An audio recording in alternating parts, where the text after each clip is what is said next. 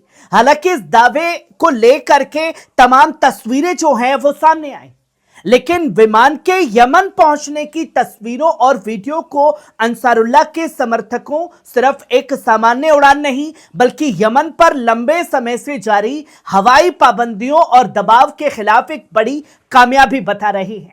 विमान के पहुंचने के बाद यमन से सामने आए एक संदेश ने कहा गया, मेरे यमनी भाइयों, हम पहुंच गए हैं। यमन के समर्थक इसे ईरान और यमन के बीच मजबूत होते रिश्तों और मुश्किल हालात में एक दूसरे के साथ खड़े रहने की मिसाल बता रहे हैं। लेकिन सवाल यह है कि आखिर सना इंटरनेशनल एयरपोर्ट पर हमला क्यों हुआ? यमन की अंतर्राष्ट्रीय स्तर पर मान्यता प्राप्त सरकार के रक्षा मंत्रालय का दावा है कि सना एयरपोर्ट के रनवे को इसलिए निशाना बनाया गया ताकि ईरान से आने वाले विमान को वहां उतरने से रोका जा सके। दूसरी तरफ अंसारुल्लाह ने इस कार्रवाई के लिए सीधे तौर पर सऊदी अरब को जिम्मेदार ठहराया है। अंसारुल्लाह के सैन्य प्रवक्ता ब्रिगेडियर जनरल यहिया सारी ने बेहद सख्त बयान जारी करते हुए कहा, सऊदी दुश्मन ने खुली तौर पर हमारी हुकूक का उल्लंघन किया है, एयरपोर्ट पर हवाई हमलों को निशाना बनाया। इस हमले के साथ तनाव कम करने का दौर खत्म हो गया है। सऊदी अरब अपनी इसके नतीजों को पूरी जिम्मेदारी उठानी होगी। यहिया सारी ने आगे कहा, हम साफ कर देना चाहते हैं कि ये हमला बिना जवाब और बिना सजा के नहीं रहेगा। यानी अंसारुल्लाह ने साफ संकेत दे दिया, सना एयरपोर्ट पर हुए हमले के बाद यमन की तरफ से जवाबी कार्रवाई की जा सकती है। अब यहां सबसे बड़ा सवाल यह है कि क्या सऊदी अरब और यमन के बीच पिछले कुछ समय से जारी तनाव कम करने का दौर पूरी तरह खत्म हो चुका है? क्योंकि अंसारुल्लाह का बयान सिर्फ एक निंदा नहीं है, बयान साफ तौर पर कहा गया है कि अब बड़ा टकराव होगा जिसे कम करने का दौर समाप्त हो गया है। इसका मतलब यह हो सकता है कि आने वाले दिनों में लाल सागर, बाब अल मंदब और सऊदी अरब से जुड़े अहम ठिकानों के आसपास तनाव और बढ़ सकता है। इससे पहले भी अंसारुल्लाह चेतावनी दे चुका है कि अगर यमन के हवाई क्षेत्र का उल्लंघन किया गया, ईरानी नागरिक विमानों को रोकने की कोशिश की गई, तो जवाब सिर्फ सीमित नहीं होगा।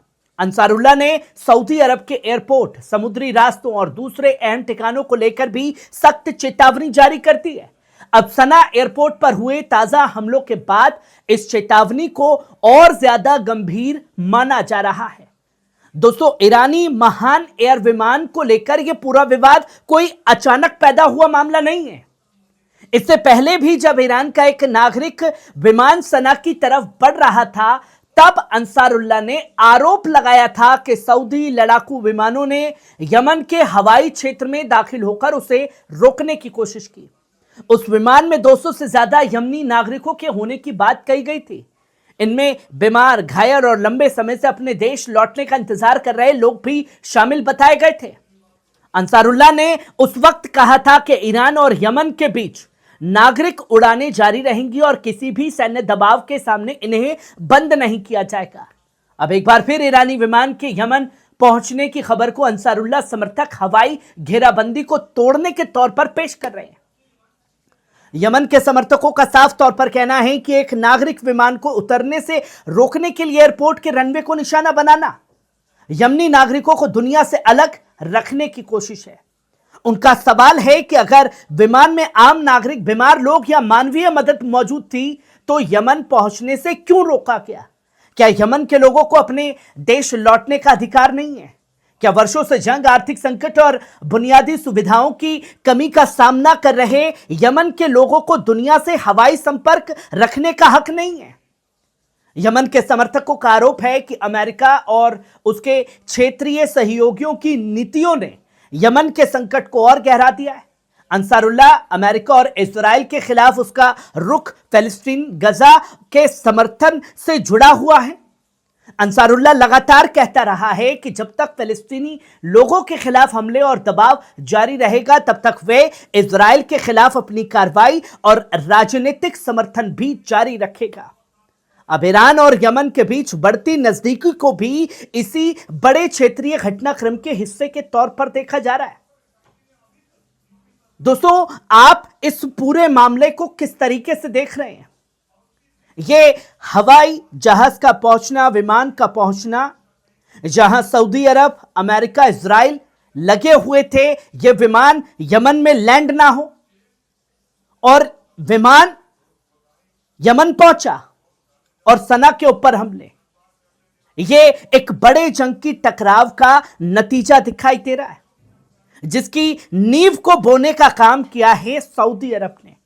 आगे आने वाले समय पर यमन का किस तरीके से पलटवार होता है, इस पर सभी की निगाह बनी हुई है। खबर कैसी लगी, कमेंट बॉक्स में आकर के अपनी राय जरूर दीजिएगा। शुक्रिया।